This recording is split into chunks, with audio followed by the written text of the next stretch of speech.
Imagine saving an old mansion only to discover it was hiding Tiffany fixtures and expensive original murals. Thrilling, right? But the real shock came later in learning who put them there. When Fred Martins and Warren Liang moved into their 9,000 square foot home in Cincinnati, Ohio back in 1991, it was in shambles. But amid the rubble, there were hints of a mystery.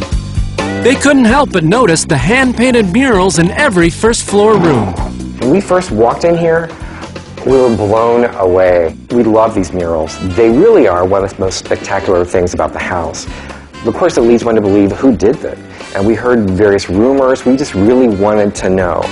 As their restoration progressed, they realized their house also included a strange collection. The different styles of the fireplaces in the house include in the music room, which is a 1760s French recreation, a beautifully veined marble fireplace with inlaid brass details on its sides. The bedroom upstairs is a Tiffany pseudo-mosaic fireplace. The library has a third type of fireplace. It is rookwood, but it was of a lower order of grandeur than this. This is the highest order of rookwood architectural fireplace. But who was behind the strange murals and intriguing fireplaces? Was it an owner with an incredibly good eye? Was it a designer that they may have selected? We weren't sure, but it made us start to want to know. Their first clue was listed on a copy of the deed, the name Charles Fleischmann. The name is pretty familiar to most because of Fleischmann margarine, but actually the Fleischmann family started as Fleischmann's yeast, yeast being a byproduct of beer. Cincinnati is an old beer town. Maybe it was the yeast, but their curiosity was on the rise. Fred and Warren spent hours searching and admiring every last detail by flashlight. And it just perchance, the flashlight hit the wall in a perfect spot.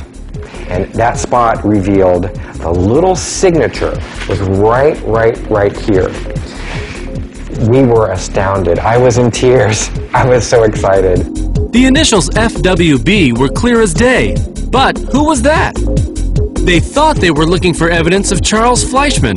The hints were confusing until a researcher helped them determine that FWB stood for William Frederick Behrens. He was a decorator for the world-renowned Tiffany & Company, and apparently he decorated this house. Behrens did huge projects at that time, and he did the whole house, not just the walls. It put it all together. Why would we have such unusual choices, strange things, cutting-edge things that we learned? We just thought they looked nice, but we talked to professionals, and that was it. Behrens was the key. Now they thought they had it all figured out. But then they came across something very puzzling, an unfamiliar name on the architect's drawings.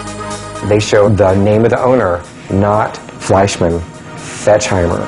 Fetchheimer? Fleischmann? What exactly did these people have to do with their house? We were stunned. This was the Fleischmann mansion, now a whole new twist. I looked in the city directories that go back to the 1800s for Cincinnati and found that the earliest occupant at this address that I could identify was Jacob Fetchheimer.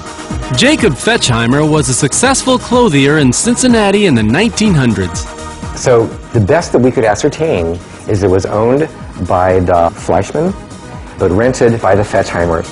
Incredibly, it was the renters, the Fetchheimers, who poured money into the mansion by bringing in the Tiffany designer to add the kinds of touches that have stayed with the house for a century.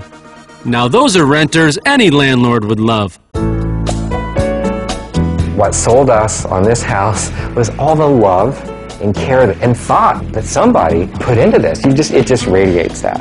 We just felt hugged by all this beauty. Fred and Warren will never stop digging for details about the history of their house. People always ask, "Are you done yet?" We've been here 13 years and we're not done. It's a 112-year-old entertainer's paradise that's being brought back to life. And that's what Fred and Warren toast when a new generation of guests arrive to celebrate the legacy and mystery of this work in progress.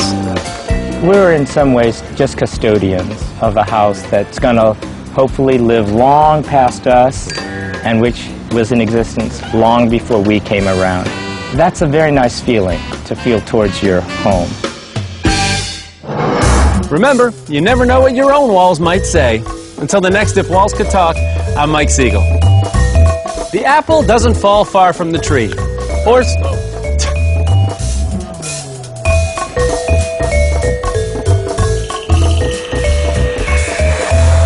So you knew right away this was the house for you.